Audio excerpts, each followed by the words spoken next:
Hello everyone, आज हम surgery का ब्रेस्ट एब्सेस क्या होता है वो टॉपिक देखेंगे।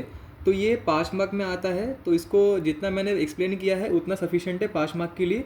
अगर ये 10 मार्क में भी आ गया तो भी इतना सफिशिएंट है, क्योंकि आपको 5 ही 6 ही पॉइंट मेनली लिखने हैं। Introduction, causes, clinical features, investigation, treatment और उसके अगर टाइप्स हो गए तो टाइप्स। तो ये 5 चीज़ें तो आपको मेनली लिखनी है, और इतने में ही आपको 10 में से 8 मार्क्स तो श्योर शॉट मिलेंगे। अगर 5 का होगा तो 5 में से 4 मार्क्स श्योर शॉट मिलेंगे। तो स्टार्ट करते हैं ब्रेस्ट एब्सेस। अब अगर आपको हमारा वीडियो अच्छा लग रहा है, पिछले जो वीडियो थे सर्जरी सीरीज़ के अगर अच्छे लग रहे हो तो प्लीज़ चैनल को सब्सक्राइब कीजिए और बेल आइकन को प्रेस कीजिए। तो ब्रेस्ट एब्सेस होता क्या है? Also called as pyogenic mastitis. मतलब ब्रेस्ट एब्सेस, एब्सेस से पता चल गया कि पस फॉर्म हो रहा है, एब्सेस फॉर्म हो रहा है।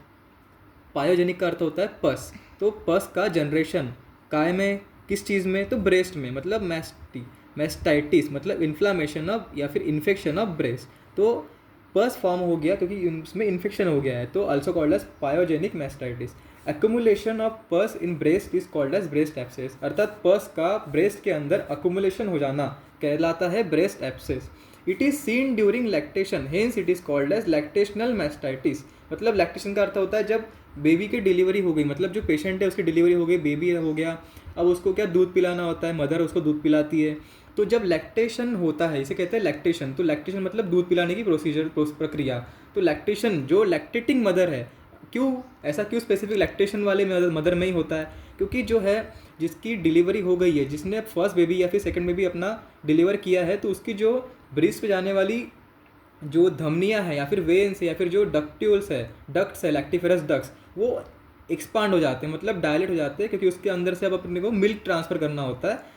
और जो यंग रहती है, जिसमें अभी तक मतलब शादी वगैरह हुई नहीं है या फिर बच्चा नहीं हुआ है उनको, तो उनके जो है लैक्टिफेरस डक्ट्स जो एक्सपांड नहीं होते हैं, तो इस कारण उसमें क्या एक्सेस फॉर्म होना बहुत मतलब होता ही नहीं है, क्योंकि वहाँ पे डायलेशन हुआ ही नहीं है डक्ट्स का। लेकिन जो लैक्टेटिंग मदर है उनके जो डक्ट्स है वो डायलेट हो गई है, इसलिए वहाँ पे ब्रेस्ट एब्सेस फॉर्म होगा। इसीलिए इसको कहते हैं लैक्टेशनल मैस्टाइटिस। मतलब जो लैक्टेटिंग वुमेन्स है, इनके अंदर अगर जो डक्ट्स है, लैक्टिफेरस डक्ट्स है, उसका अगर इन्फेक्शन हो गया और पस फॉर्म हो गया, इसलिए इसको कहते हैं लैक्टेशनल मैस्टाइटिस। अब ब्रेस्ट एब्सेस के कॉजेस क्या है? तो मेन फर्स्ट कॉज है, हमने देखा कि ये लैक्टेटिंग मदर्स में होता है, तो इसलिए फॉल्टी ब्रेस्ट फीडिंग टेक्निक्स। अर्थात कि जो ब्रेस्ट फीडिंग की टेक्निक्स है अगर वो फॉल्टी हो, मतलब सही से ब्रेस्ट फीड कर नहीं रही हो मदर, तो उसमें होता है ब्रेस्ट एब्सेस। या फिर staphylococcus aureus is main organism. तो स्टेफाइलोकोकस ऑरियस जो है बैक्टीरिया है, ये मेन ऑर्गेनिज्म है, जो कि कहाँ होता है? इन्फेंट के नेजोफेरिंग्स में।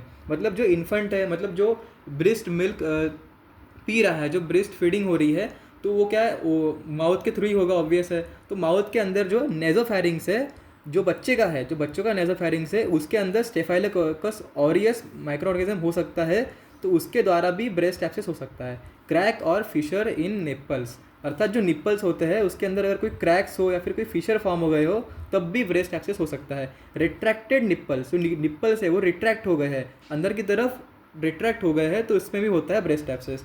Poor oral hygiene of infant, मतलब जो इन्फेंट है, बेबी है, उसका जो ओरल हाइजीन है, अगर हमने उसका मुंह साफ़ नहीं किया, बार बार उसको मतलब प्रॉपरली उसको कुल्ला वगैरह नहीं कराया, ब्रश तो कर नहीं सकते छोटे बच्चे को, लेकिन उसका ओरल हाइजीन अगर हमने सही से रखा नहीं, अगर हाइजीनिक नहीं रखा उसका जो माउथ है, वो बक्कल कैविटी, बक्कल म्यूकोसा, तब भी हो सकता है ब्रेस्ट एब्सेस। और या फिर ब्लॉकेज ऑफ लैक्टिफेरस डक्ट, मैंने अभी बताया आपको कि लैक्टिफेरस डक्ट के थ्रू होता है, इसलिए लैक्टेशनल मास्टाइटिस कहते हैं। अगर लैक्टिफेरस डक्ट ब्लॉक हो गई है तब भी ब्रेस्ट एब्सेस हो जाएगा। मतलब ब्लॉक हो गया, वहाँ पे अब क्लॉट फॉर्म जैसे हो गया कि क्लॉट फॉर्म हो गया, अब यहाँ पे जो मिल्क फ्लो हो रहा है वो रुक जाएगा, तो यहाँ पे क्या होगा? Accumulation of milk. इस कारण क्या होगा? इन्फेक्शन हो जाएगा, दूध सड़ जाएगा, इससे क्या होगा? एब्सेस फॉर्म हो जाएगा। आया एक जनरलाइज है, बाकी डीएम, एड्स एंड टीबी, मतलब डायबिटीज़ मेलाइटस, एड्स या फिर टीबी। अगर मदर को डायबिटीज़ मेलाइटस है, एड्स है या फिर टीबी है, तब भी उसे ब्रेस्ट एब्सेस हो सकता है। अब हम देखते हैं ब्रेस्ट एब्सेस के क्लिनिकल फीचर, अर्थात सिम्टम्स क्या होते हैं। तो सबसे मेन है कि सीवियर पेन इन ब्रेस्ट, अर्थात ब्रेस्ट के अंदर बहुत ज़्यादा सीवियर पेन होगा, बहुत दर्द होगा उसको इस एरिया में। ब्रेस्ट बिकम स्वोलन, मतलब सूज जाएगी, लाल पड़ जाएगी, टेंस हो जाएगी और वार्म हो जाएगी, मतलब हल्की सी गरम गरम रहेगी, गर्माहट रहेगी, हीट रहेगी, लाल दिखेगी, स्वोलन हो जाएगी। अब बॉडी में इन्फेक्शन है तो ऑब्वियसली फीवर तो होगा ही। अब फीवर कैसे होगा? Chills and fever, chills with fever, मतलब ठंड लग के उसे बुखार आएगा। समटाइम्स एब्सेस में rupture through skin, causes skin necrosis, ulceration and milk fistula. अब इसमें 3 मेन पॉइंट है, नेक्रोसिस, अल्सरेशन, मिल्क फिस्चुला। क्यों, किस में? अब आया कि एब्सेस अगर रप्चर हो गया, मतलब जो एब्सेस फॉर्म हुआ है ब्रेस्ट के अंदर वो अगर गलती से अपने आप ही पक गया और रप्चर हो गया, रप्चर मतलब फूट गया, तो क्या करेगा, स्किन के थ्रू जाएगा और स्किन में नेक्रोसिस फॉर्म करेगा। नेक्रोसिस क्या होता है, डेथ ऑफ टिश्यू। आपने पढ़ा होगा रोग निदान में अर्थात पैथोलॉजी में कि नेक्रोसिस मतलब डेथ ऑफ टिश्यू, मतलब स्किन के अंदर के टिश्यूज़ को, स्किन को डेड कर देगा, जो सारे टिश्यूज उसको मार देगा। अल्सरेशन फॉर्म हो जाएगा, अल्सरेशन मतलब जल जाएगा, मतलब जो मुंह में छाले होते हैं ना उसे भी हम अल्सरेशन कहते हैं, मतलब वहाँ पे एक स्पेसिफिक छोटा सा टेम्पररी एक्यूट वुंड टाइप का तैयार कर देगा, उसको अल्सरेशन कहते हैं, अल्सरेशन फॉर्म हो जाएगा। या फिर मिल्क फिस्चुला। अब इसे मिल्क फिस्चुला क्यों कहते हैं? अब मिल्क फिस्चुला मतलब क्या, तो जो लैक्टेटिंग डक्ट्स है और जो स्किन है, मतलब स्किन को रप्चर कर दिया है तो स्किन से लेके लेक्टिफेरस डक्ट तक एक कनेक्शन फॉर्म हो जाएगा, मतलब एक नली ना पाइप नुमा स्ट्रक्चर फॉर्म हो जाएगा, उसे कहते हैं फिस्चुला, जिसके अंदर मिल्क फ्लो होगा, तो इसलिए इसको कहते हैं मिल्क फिस्चुला। ये सबसे इंपॉर्टेंट पॉइंट है, एमसीक्यू भी आ सकता है।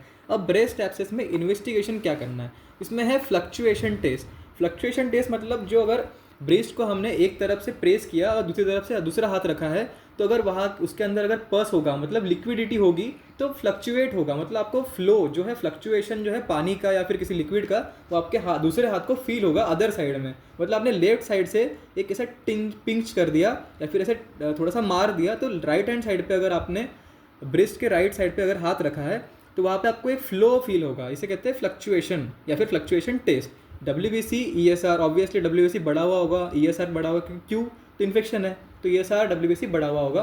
या फिर हम कर सकते हैं USG ब्रेस्ट, अर्थात ब्रेस्ट की अल्ट्रासाउंड सोनोग्राफी कर सकते हैं, या फिर मैमोग्राफी जो आती है वो भी इसमें बहुत कारगर होती है, तो मैमोग्राफी एक और आप लिख सकते हैं।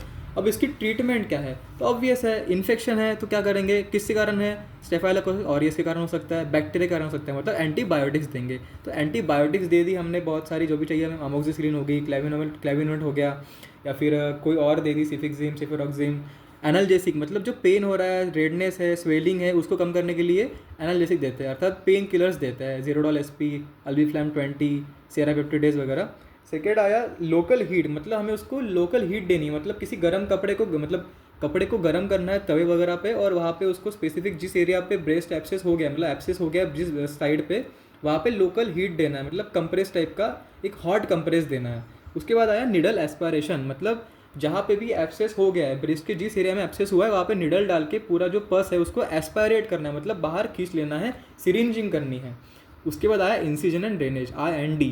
इंसिजन मतलब चीरा लगाना और ड्रेन मतलब बाहर निकाल देना, मतलब किसी भी ब्रीस्ट के, अगर ब्रीस्ट के किसी पार्ट में या फिर यहाँ इस जगह हुआ है तो एक ऐसा ऐसा ऐसा चीरा लगाएंगे, मतलब इंसाइज करेंगे, और जो अंदर एब्सेस के पॉकेट्स है उसको ड्रेन आउट करके पूरा तरह से एब्सेस बाहर निकाल देंगे, और बाद में उसको पैक करके, अगर सूचर लगाना है सूचर लगा देंगे, अगर सूचर लगाने की ज़रूरत नहीं है तो सिर्फ नॉर्मल पैक कर देंगे। तो इस तरह हमने देखा ब्रेस्ट एब्सेस, जिसके अंदर introduction, causes, clinical feature, investigation and treatment अपने कवर कर दी। Thank you.